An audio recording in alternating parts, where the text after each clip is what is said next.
রানা বিরক্ত করতেছে আমার। বিরক্ত করতেছে রানা? এখন প্রতিনিয়ত আমাকে ডিস্টার্ব করে, রাস্তায় দাঁড় করার কথা বলে। মানে আমি আর পারতেছি না, সিরিয়াসলি। মানে রাগে না নিজের চুল নিজে ছিঁড়তে ইচ্ছা করে। হয়তো যদি একটা বিপক্ষ দলে কাজ করতো তাহলে একটা উচিত শিক্ষা দিতে পারতাম।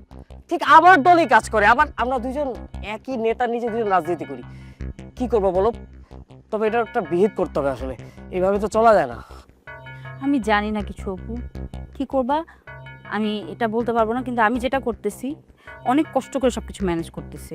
বাসায় তোমার জন্য অপেক্ষা করতেছি।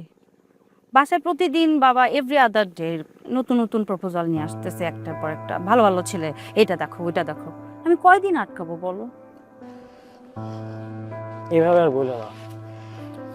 নিজের কাছে না নিজেকে প্রচন্ড পরিমাণে অপরাধী লাগে। এমনি এই রাজনীতি করার লোকটা পুরো দুনিয়ার কাছে অপরাধী। তার উপর যদি নিজের কাছের মানুষরা ওইরকম অপরাধী ভাবতে থাকে না, তাহলে আর যাওয়ার জায়গা থাকে না। আমাকে একটু সময় দাও, নির্বাচনটা শেষ হোক, তারপর আমি তোমাকে বিয়ে করে ফেলবো।